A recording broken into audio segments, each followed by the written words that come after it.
जिंदगी में अपने आप को इतना व्यस्त रखिए कि आपके पास गुस्से के लिए, दुखों के लिए और नफरत के लिए आपके पास समय ही ना हो। याद रखिए, खाली दिमाग दुखों का घर होता है। स्वागत है दोस्तों आपके अपने इस YouTube चैनल जिसका नाम है केडी प्रोडक्शन इंजीनियरिंग। आज हम बात करने वाले हैं सीएनसी मशीन के प्रोग्रामिंग के अंदर कोऑर्डिनेट सिस्टम के बारे में। इसके अंदर पहला हमारा पॉइंट है एक्सिस क्या होता है, दूसरा है प्लेन क्या होता है, तीसरा क्या है ओरिजिन कैसे कहते हैं, फोर्थ पॉइंट है जो कि इस चैप्टर का मुख्य पॉइंट है, इंपॉर्टेंट पॉइंट है, जिसको हम बोलते हैं कोऑर्डिनेट सिस्टम। कोऑर्डिनेट अगर आपको नहीं निकालने आएगा तो आप एक अच्छा प्रोग्रामिंग नहीं कर सकते। तो चलिए करते हैं वीडियो को शुरू। दोस्तों, कोऑर्डिनेट सिस्टम के अंदर पहला पॉइंट था एक्सिस। एक्सिस किसे कहते हैं? वर्टिकल लाइन और हॉरिजॉन्टल लाइन।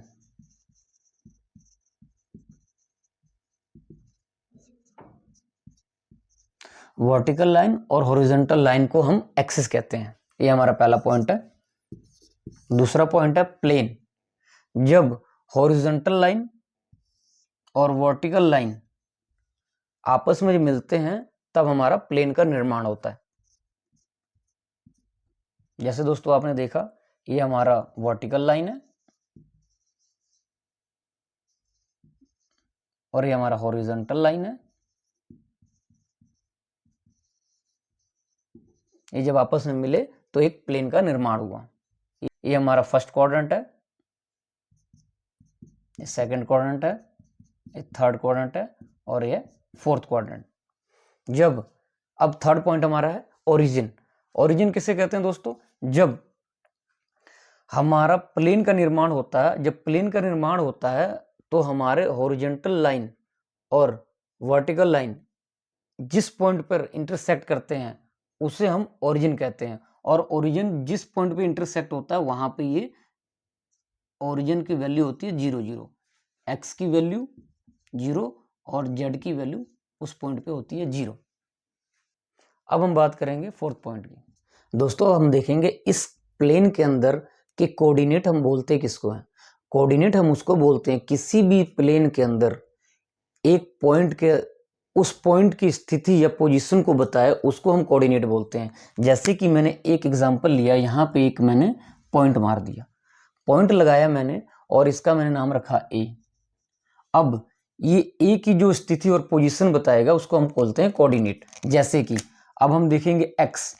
एक्स यहाँ रिप्रेजेंट करता है हमारा डायमीटर को और हमारा जो जेड है वो रिप्रेजेंट करता है लेंथ। जैसे कि आप देख रहे हैं यहाँ हमारा एक्स है और हमारा जो वर्टिकल लाइन है एक्स, हमारा यहाँ पर जो सेंटर है हमारा वो हमारा क्या है 0 0 है, जहाँ पे एक्स की वैल्यू भी 0 है और जेड की भी वैल्यू 0 है। इसी तरह नीचे हमारा जो एक्स की वैल्यू है जो वो हमारा माइनस में है और ऊपर में हमारी जो एक्स की वैल्यू है प्लस में है। उसी तरीके से जो हमारे राइट हैंड में जो वैल्यू हमारे जेड की है वो हमारे प्लस में और लेफ्ट हैंड में जो हमारे जेड की वैल्यू है वो माइनस के अंदर है। तो अब हम थे कोऑर्डिनेट। कोऑर्डिनेट हम निकालेंगे इस ए पॉइंट का। तो सबसे पहले हम एक्स देखेंगे। हमारा ए जो बिंदु है हमारा कहाँ पर है, जो 3 दिख रहा है इसके ऐसे हम लाइन लगा के यहाँ तक ले जाएंगे। उसी तरीके से अब जेड में देखेंगे कि कहाँ पे है। जेड में आप देखिए दोस्तों यहाँ पे है। अब इसका जो कोऑर्डिनेट निकला हमारा 3, एक्स हमारा 3 है और वाई जो है, वाई नहीं से दोस्त जेड, जेड जो हमारा है वो है 2। तो इसका जो कोऑर्डिनेट निकल के आया एक्स में 3 और जेड में 2। यहां हम लिखेंगे इसका कोऑर्डिनेट 3.0 और जेड में लिखेंगे 2.0। इसी तरीके से हम यहाँ पे कोई पॉइंट ले लेते हैं। मान लो यहाँ हमने एक पॉइंट ले लिया। अब एक्स में देखेंगे हम ऐसे जाके लाइन लगा के यहाँ पर है और जेड में नीचे तक लाएंगे, ये आया 3 पे। तो आप देखिए एक्स हमारा प्लस में है 5 और जो हमारा जेड है वो है माइनस में 3। उसी तरीके से हम थर्ड कोऑर्डिनेट में हम एक पॉइंट लगा लेंगे और इसका हम देखेंगे कि इसका क्या कोऑर्डिनेट निकल के आ रहा है। हम सबसे पहले एक्स में चेक करेंगे और फिर उसी तरह वाई में। ये हमारा बी पॉइंट था, ये हमारा सी पॉइंट। अब यहाँ पर जो x की वैल्यू निकल के आई वो माइनस के अंदर 5 आई और z की जो वैल्यू निकल के आई वो आई -4 और ये वैल्यू हम यहाँ पुट कर देंगे। x की थी -5 और z की थी -4। इस तरीके से दोस्तों हम कोऑर्डिनेट निकालते हैं जब भी हम प्रोग्रामिंग करते हैं। दोस्तों हमने अपने पास से A point, B point, C point मानकर इनका हमने कोऑर्डिनेट निकाला। जैसे आप देख रहे हो A point, B point, C point. अगर हमारे पास कोई ड्राइंग आ जाए उसका कोऑर्डिनेट कैसे निकालना है अब हम देखते हैं और सीखते हैं। अब हम देखेंगे इस ड्राइंग के अंदर कि हमारा कोऑर्डिनेट कैसे हम निकालेंगे। मान लीजिए हमारे पास यहाँ पर जो डाया है ए पॉइंट पे वो रखा है 20, डी पॉइंट पे जो डाया है वो 40 और जो ई पॉइंट पे हमारा जो डाया है वो है 60। डिस्टेंस की बात करें, ए से लेके बी तक का जो डिस्टेंस है वो 30 है, ए से लेके हमारा डी तक का डिस्टेंस है 60 है।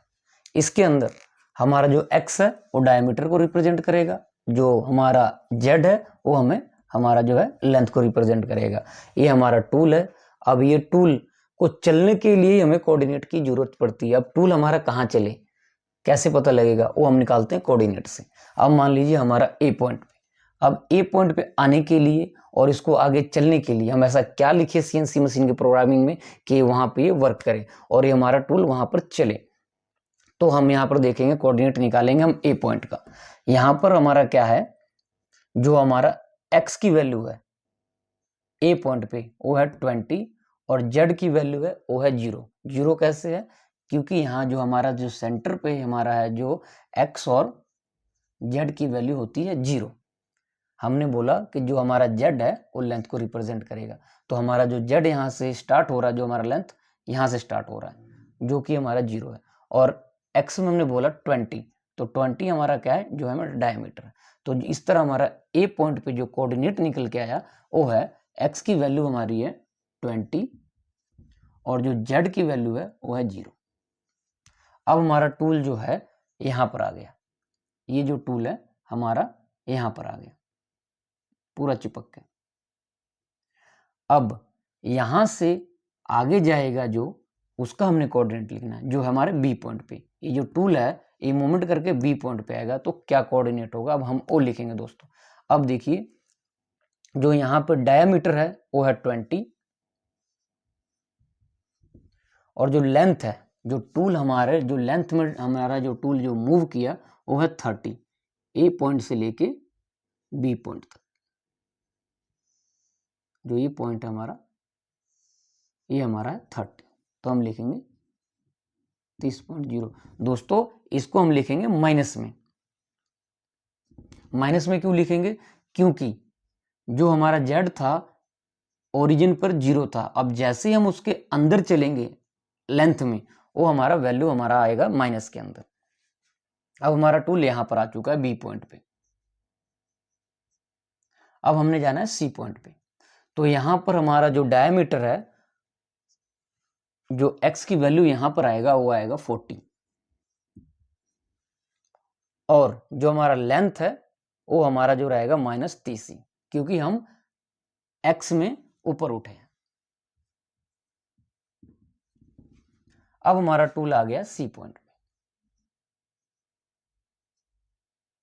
अब हमने चलना है डी पॉइंट पे, हमने आना है। तो डी पॉइंट पे आने के लिए हमारा जो डायमीटर रहेगा वो सेम रहेगा 40, लेकिन जो हमारा लेंथ है वो हमने टूल को आगे डिस्टेंस को कवर कर लिया है। तो हमारा 30 + 60 ये आ गया हमारा 90 आएगा हमारा माइनस में। 90 कैसे आया दोस्तों, ये 30 प्लस ये 60 इक्वल टू 90, ये आया माइनस में। अब टूल हमारा डी पॉइंट पे आ चुका है दोस्तों। अब इस टूल को हमारे को चलना है ई पॉइंट पे। ई पॉइंट पे जाने के लिए हमने फिर एक्स में ऊपर लेंगे ऐसे, यहाँ पर जाने के लिए हमारा अब डाया है यहाँ पर 60, तो हम यहाँ पर लिखेंगे 60, और जो हमारा डिस्टेंस जो z रहेगा, z हमारा सेम है, तो यहाँ लिखेंगे -90। दोस्तों ये हमारा था ड्राइंग के अकॉर्डिंग हमने अपने कोऑर्डिनेट को कैसे निकाला है। अब आप देखिए कि इसको हम प्रोग्राम में कैसे लिखेंगे। जब हमारा z है, जो हमारा ये टूल है, टूल हमारा डायरेक्ट ए पॉइंट पे ना लाके, क्योंकि हमारा जो मटेरियल है और टूल दोनों हार्ड मेटल से बना होता है, अगर मैं डायरेक्ट अगर ये पॉइंट लिख दूंगा मैं, तो हमारा यहाँ पर हो जाएगा एक्सीडेंट। तो इसलिए हम लिखते हैं G0 जो हमारा है, ये हमारा रैपिड के अंदर हमारा टूल मूव करता है। इससे पहले मैंने जो पहले वीडियो जो बनाए हैं उसके अंदर मैंने सब बताया हुआ है ये कि G0 और G01 कैसे इस्तेमाल करते हैं CNC प्रोग्रामिंग के अंदर, आप वो वीडियो देख सकते हैं। अभी यहाँ पे क्या है, G0 X तो मैं 20 ही लिखूंगा, मगर Z जो लिखूंगा मैं वो लिखूंगा 2.0। क्यों लिखूंगा, ये सेफ्टी डिस्टेंस होता है, ताकि जो टूल मेरा यहाँ पर ना आके कुछ पीछे रुके, टूल मेरा ए पॉइंट पे डायरेक्ट ना टकराए, यहाँ कुछ पीछे 2 mm जेड से पीछे रहे टूल मेरा। अब हमने सेम वही लिखना होता है दोस्तों जो हमने कोऑर्डिनेट निकाला है। अब हमने टूल का जो है हमने अब क्या कहते हैं, जो मैंने बताया कि अब हमने दोस्तों सेम लिखना होता है जो हमारा कोऑर्डिनेट होता है। जैसे कि अब हमने लिखना है दोस्तों, जो हमने ये कोऑर्डिनेट निकाला हुआ है, अब हमने लिखना है यहाँ पर G01 और x लिखेंगे हम 20 ही, यहाँ z लिख देंगे -30। अब हमारा टूल हमारा A पॉइंट से लेके B पॉइंट तक आ चुका है, लेकिन जब G01 लिखते हैं तो यहाँ पे हम इस्तेमाल करते हैं फीड का। बिना फीड दिए हमारा टूल आगे बढ़ेगा ही नहीं, क्योंकि फीड का मतलब है यहाँ कटिंग करते हुए आगे को जाना G01 में लीनियर इंटरपोलेशन के अंदर। इसके ऊपर भी मैंने एक वीडियो बनाया, आप वो वीडियो देख सकते हैं। अब टूल हमारा B पॉइंट पे आ गया। अब हमारा जो है टूल जब B पॉइंट से हमारा जब C पॉइंट पे जाएगा ऐसे ऊपर को, तो हमारा डायमीटर आएगा यहाँ पे 40। आप देख सकते हैं यहाँ पे हमने लिखा था डायमीटर 40, और डिस्टेंस हमारा जो रहेगा वो Z हमारा -30 रहेगा। आप इसको लिखो या मत लिखो, बात बराबर है। और फीड हम दे देंगे 0.2। अब हमारा टूल आ गया C पॉइंट पे। अब जब C पॉइंट से हम जब D पॉइंट पे जाएंगे ऐसे, तो हम लिखेंगे G01, X हमारा 40 ही रहेगा, मगर Z ने अब यहाँ डिस्टेंस ट्रेवल किया। जब Z हमारा डिस्टेंस ट्रेवल करेगा, 40 हमने लिख दिया, अब हम लिखेंगे -90, फीड लगा देंगे 0.2 का। उसी तरह जब अब हमारा टूल जो है D पॉइंट पे आ गया, अब हमने जाना है E पॉइंट पे। यहाँ पर E पॉइंट पे जाने के लिए G01 X 60 और Z हमारा सेम रहेगा दोस्तों, और फीड लगा देंगे यहाँ पर। तो हमने देखा कि इस प्रोग्राम के अंदर कैसे हमने ये कोऑर्डिनेट निकाला हमने। अब हम देखेंगे इस प्रोग्राम के, अब हमने देखा दोस्तों कि इस प्रोग्राम के अंदर हमने कैसे इस ड्राइंग के अकॉर्डिंग हमने कोऑर्डिनेट निकाले, फिर उस कोऑर्डिनेट को हमने कैसे प्रोग्राम में कन्वर्ट किया। तो दोस्तों यही होता है कोऑर्डिनेट सिस्टम, कि इस कोऑर्डिनेट सिस्टम में हमने पढ़ा कि एक्सिस क्या होते हैं, प्लेन क्या होते हैं, ओरिजिन क्या होता है, और कोऑर्डिनेट क्या होते हैं, और इसको कैसे निकाला जाता है।